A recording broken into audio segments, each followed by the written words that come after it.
오늘 우리가 함께 나눌 말씀은 마태복음 21장 33절에서 46절까지 말씀입니다. 마태복음 21장 33절에서 46절까지 말씀입니다.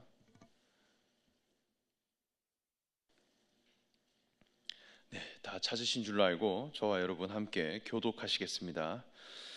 다른 한 비유를 들으라. 한 집 주인이 포도원을 만들어 산 울타리로 두르고 거기에 즙 짜는 틀을 만들고 망대를 짓고 농부들에게 새로 주고 타국에 갔더니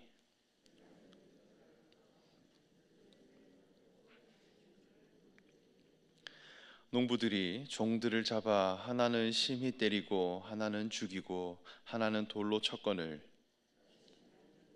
전보다 많이 보내니 그들에게 그렇게 후에 자기 아들을 보내며 이르되 그들이 내 아들은 존대하리라 하였더니 서로 말하되 상속자 죽이고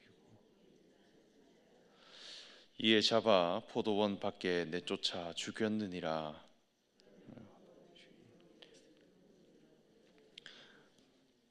그들이 말하되 그 악한 자들을 진멸하고 포도원은 제때에 열매를 받치만한 다른 농부들에게 새로 줄지니이다. 그래서 이르시되 너희가 성경의 건축자들이 되었나니 이것은 주로 말미암아 된 것이요 우리 눈에 기이하도다 함을 읽어본 일이 없느냐. 그러므로 내가 너희에게 이르노니 하나님의 나라를 너희는 빼앗기고 그 나라의 열매 맺는 백성이 받으리라.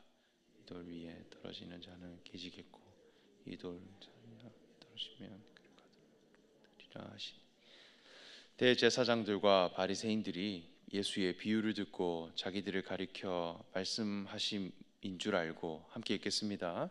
잡고자 하니 무리를 무서워하니 진짜로 알미였더라. 아멘. 사랑하는 일산충신교회 성도 여러분, 오늘도 기도의 자리로 나오신 여러분들에게 하나님의 은혜와 축복이 가득하시기를 소망합니다. 예수님께서 제자들과 함께 예루살렘 성전을 향해 올라가셨습니다. 어린 나귀를 타고 올라가셨고 그때에 호산나 찬송을 받으시며 입성하셨습니다. 그리고 성전에 들어가실 때에 그 사람들의 모습을 보니 매매하고 돈 바꾸는 사람들과 또 비둘기 파는 사람들이 가득함을 보시고 그 자리를 엎으시며 그들을 성전 밖으로 내쫓으셨습니다. 그리고 길가에 열매 맺지 못하고 잎만 무성한 무화과 나무를 보시며 그 나무를 저주하셨습니다. 예수 그리스도의 행동을 보면 매우 과격하고 과감한 모습으로 보여집니다. 예수님은 성전에 들어가 사람들에게 가르치실 때 대제사장들과 백성의 장로들이 예수께 나와 당신이 무슨 권위로 이런 일을 하느냐, 누가 이 권위를 주었느냐 물었습니다. 하나님의 뜻을 전하고 또 가르치고 이런 과격한 행동을 해가는데 그 권위가 어디로부터 온 것인가 이것을 물었다는 것입니다. 그러나 예수님은 직접적으로 대답하지 않으시고 세리와 창녀들이 너희보다 먼저 하나님의 나라에 들어가리라. 왜냐하면 요한이 의의 도로 너희에게 왔거늘 너희는 믿지 아니하였기 때문이라 말씀합니다. 하나님의 나라가 누구의 것인가 이것에 대해 오히려 말씀하셨습니다. 오히려 세리와 창녀들은 죄인으로 나오고 그리고 하나님 앞에 겸손하게 나오는 자들이 이것을 믿음으로 받았다 말씀합니다. 하나님 나라의 권위가 어디로부터 오는 것인가? 바로 믿음이라는 것입니다. 하나님의 나라는 사람의 행함과 육체의 혈통이나 자신의 행동 역량으로부터 주어지는 것이 아니라 율법 앞에 자신이 죄인됨을 발견하고 자신을 뉘우치는 것으로부터 도래하는 그러한 나라라는 것입니다. 하나님의 의를 우리가 믿음으로 받게 되면 이전의 나의 삶을 부인하고 하나님의 뜻 앞에 불순종한 인생임을 뉘우치고 포도원으로 가서 일하라 하신 아버지의 뜻에 순종하는 사람이 된다는 것입니다. 사람으로부터 오는 권위라 함은 늘 외모입니다. 그러나 하나님 나라의 이 권위는 믿음에 있음을 예수님은 분명하게 말씀하셨습니다. 그리고 예수님은 이어서 하나님 나라에 대한 그 의미를 비유로서 말씀하시는데, 한 집 주인이 포도원을 만들어 산 울타리로 두르고 거기에 즙자는 틀을 만들고 망대를 짓고 농부들에게 새로 주고 타국으로 갔다, 이렇게 말씀합니다. 이 말씀의 주인공은 집 주인과 농부입니다. 주인과 농부 두 사람은 포도원에서 만난 그런 관계입니다. 그런데 주인은 타국으로 가야 하기에 포도원의 모든 것을 농부들에게 맡겼다, 이렇게 말씀합니다. 주인과 농부는 포도원에서 맺어진 관계입니다. 이 포도원이라고 하는 곳이 아주 중요한 연결고리입니다. 포도원은 포도나무가 자라 열매를 맺는 곳입니다. 주인은 열매를 거두기 위해 농부를 불렀고 그리고 그들에게 맡겼습니다. 이는 하나님과 사람의 관계가 어떠한가를 설명하는 말씀입니다. 하나님이 집의 주인이시오, 우리는 그 포도원으로 부름받은 농부라는 것입니다. 우리가 이 땅에 발을 딛고 살아가는 삶 자체가 하나님께서 조성하신 포도원입니다. 하나님이 잠시 떠나 계신 것입니다. 사람은 이 땅에 살아가면서 어딘가에 속해 교육을 받고 그리고 어떤 학교로 진학을 하고 자신의 전공을 가지고 학위를 따고 직장을 가지면서 자신의 스펙을 가집니다. 자기 자신의 전문 분야가 생기고 나는 무엇을 잘하는 사람이다 라고 하는 전공과 역량을 갖추어 갑니다. 그러나 하나님이 보시기에 우리는 포도원의 농부입니다. 이것이 우리의 영원한 가업입니다. 이 땅에 살아가는 목적이 포도 열매를 풍성케 하기 위해 우리를 지으시고 부르셨다는 것입니다. 이스라엘 백성들에게 있어서 포도원이라 하는 것은 굉장히 중요한 신앙의 의미를 가지고 있습니다. 우리나라에도 보면 국화가 있고 동양에는 사군자라 하여 이렇게 매난 국죽, 이러한 식물들로 사람의 성품이나 가치관을 설명하고 표현합니다. 그래서 지조와 절개, 강인함과 충성심, 이런 것을 식물로서 표현한다는 것입니다. 나무를 통해 사람의 어떤 내면을 표현하듯이 하나님께서도 식물을 통해 이스라엘 백성들의 신앙을 설명해 가셨습니다. 그 중에 이 포도나무라 함은 그리스도의 생명을 예표하는 나무입니다. 그래서 그리스도의 성품과 그리스도 그분의 본성과 그분의 신앙 태도를 가장 잘 설명할 수 있는 나무가 포도나무에 이렇게 담겨 있다는 것입니다. 포도나무를 관찰해 보면 이 포도나무는 스스로 자라는 나무가 아닙니다. 농부의 지지대에 의존하여 자라는 나무입니다. 그래서 스스로 자라고 열매 맺을 수 없는 그런 나무입니다. 가끔 대나무를 보면 하루에 60cm도 스스로 자란다고 하는데, 포도나무는 지지대가 없이는 땅에 쓰러지고 열매 맺을 수 없는 그러한 나무입니다. 주인에 의해 자라며 대단히 의존적인 나무인 것을 우리가 볼 수 있습니다. 그리고 포도나무는 열매를 맺는 것 외에는 크게 이용 가치가 없습니다. 나무 이 기둥이 크지도 않고 단단하지도 않아 건축물을 짓는데 사용되지도 못하고 하다못해 지팡이로도 사용할 수 없습니다. 오직 열매 맺는 것 외에는 쓰여질 곳이 없다는 것입니다. 그래서 열매 맺지 못하는 포도나무는 그저 부지깽이로 쓰여질 뿐입니다. 그리고 이 포도 열매는 깨어지고 부서진 그 열매를 모아 놓으면 더욱 부가가치가 높은 포도주가 됩니다. 대부분의 과일들은 상처가 나고 그리고 훼손이 되면 그 가치가 더욱 떨어집니다. 그래서 첨가물 시장에 가보면 훼손된 열매들은 구석에 버려지고 폐기 처분되어져 쌓여 있는 것을 보는데, 포도 열매는 상처나더라도 버려지지 않습니다. 오히려 그 열매들을 으깨어 모아놓으면, 그리고 그 포도주 틀에 집어넣으면 포도주로 변화되더라는 것입니다. 상처나고 으깨어졌는데 모여지면 더욱 가치가 높은 것으로 변화된다는 것입니다. 이 포도주는 기쁨의 음료가 되고 상처난 곳을 회복시킬 수 있는 치료제가 됩니다. 그리고 아픔을 잊게 하고, 그리고 서글픔을 기쁨으로 전환시키는 회복의 음료가 되어졌습니다. 이러한 포도나무의 특징을 모아보면 하나님이 옳다 여기시는 그리스도의 생명이 어떠한지를 교훈받을 수 있다는 것입니다. 그래서 성경에서는 포도나무를 통해 하나님의 뜻을 계속 전달해 가는 것을 볼 수 있습니다. 창세기를 보면 노아가 이 방주를 만들어 홍수 심판을 다 거쳐내고 난 후 새하늘과 새 땅에서 포도나무를 심었다 말씀합니다. 노아는 포도원을 가꾸는 사람이었습니다. 이사야 선지자는 무릇 만군의 여호와의 포도원은 이스라엘 족속이요 그가 기뻐하시는 나무는 유다 사람이라 말씀했습니다. 예수님께서도 나는 참 포도나무요 너희는 가지니라 하셨고, 십자가로 가시기 전 제자들에게 포도주를 나누어 주시며 이는 내 피니 받아 마시라 말씀했습니다. 요한복음에서는 예수님께서 이 땅에 오시고 가나의 혼인잔치에서 물을 포도주로 변화시킨 사건을 가장 먼저 일어난 사건이라 말씀합니다. 예수님께서 우리에게 오시면 포도주의 회복이 가장 먼저 일어난다는 것입니다.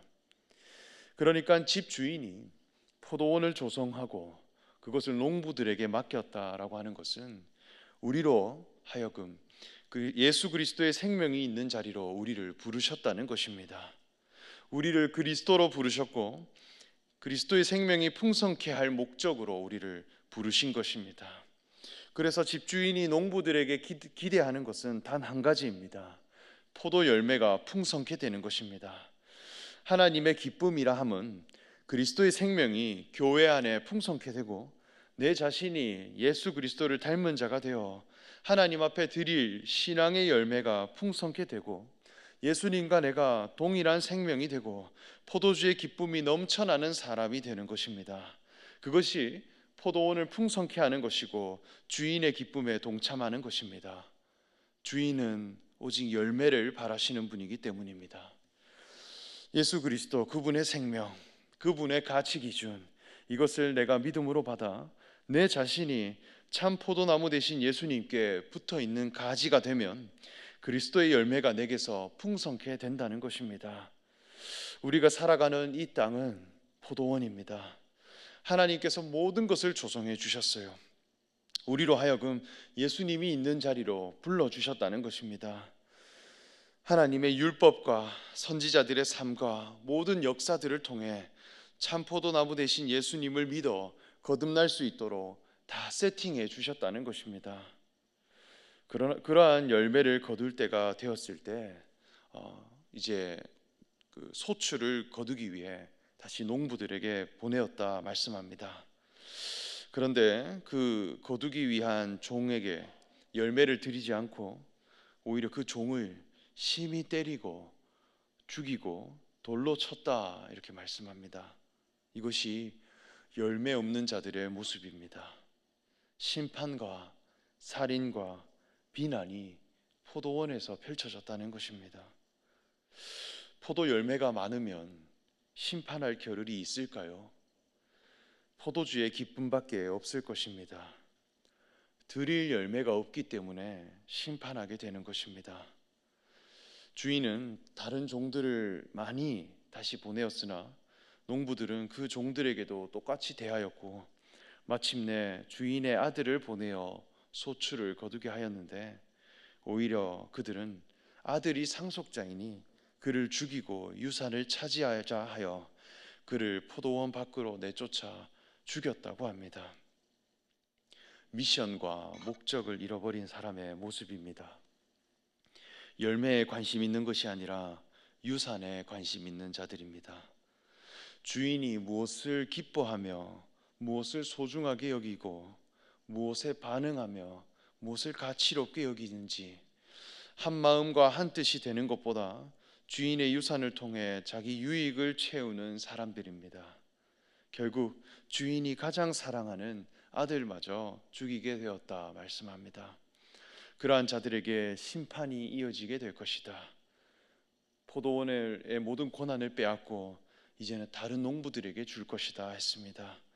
그리고 예수님을 이어서 시편 말씀을 인용하여 너희가 성경의 건축자들이 버린 돌이 모퉁이의 머릿돌이 되었나니 이것은 주로 말미암아 된 것이요 우리 눈에 기이하도다 함을 읽어본 일이 없느냐 말씀했습니다. 누군가에게 버려진 돌이 있다는 것입니다. 위대한 건축물을 만드는 그런 건축자의 눈에는 볼품없고 가치가 없어 버려진 그 돌이 누군가의 눈에는 아주 귀한 모퉁이의 머릿돌이 된다는 것입니다. 전혀 다른 가치 기준을 가진 자의 눈에는 아주 소중한 재료가 되어지더라는 것이죠. 다른 관점을 가진 자에게 그 돌은 무엇보다 소중하고 가치 있는 돌이 되더라는 것입니다. 여기에 이 돌이라고 하는 이 단어를 헬라어로 보면 에벤이라는 단어를 사용하는데 여기 앞절에 나오는 이 아들이라 하는 단어는 벤이라는 단어를 사용합니다. 그래서 에벤이라는 단어와 벤을 함께 사용해서 이 교훈을 예수님은 주고 계십니다. 그래서 지금 돌 이야기를 하는 것 같지만 아들에 대한 교훈을 주기 위해 사용하신 일종의 언어 유희라 할 수 있겠습니다. 대제사장들의 신앙에서는 예수님의 권위를 무시하고 싶고 예수님을 내어 쫓고 싶고 그 권위가 어디로부터 온 것인가 그것을 무시하고 싶지만 하나님의 관점에서 볼 때는 예수님은 머릿돌이요 포도원의 열매요 가장 중요한 이 땅의 목적이라는 것입니다. 지금 가장 중요한 개념을 놓치고 있는데 어떻게 하나님 나라에 들어갈 수 있겠느냐 일침을 놓는 말씀입니다. 43절 말씀에 그러므로 내가 너희에게 이르노니 하나님의 나라를 너희는 빼앗기고 그 나라의 열매를 맺는 백성이 받으리라 이렇게 말씀했습니다. 하나님 나라는 열매 맺는 자들의 것입니다. 하나님이 우리에게 율법을 주셨고 선지자들을 보내주시고 또 이스라엘이라는 나라를 조성해 주신 것은 그리스도의 열매를 맺기 위함입니다. 포도나무와 같은 그런 신앙을 가진 자가 되어 주인으로 인해 열매를 맺고 으깨어지고 부서지지만 포도주가 되게 하시는 권능을 경험함으로 무 사람들에게 기쁨과 회복을 줄 수 있는 그런 미션과 사명이 충만할 자로 우리를 부르셨습니다.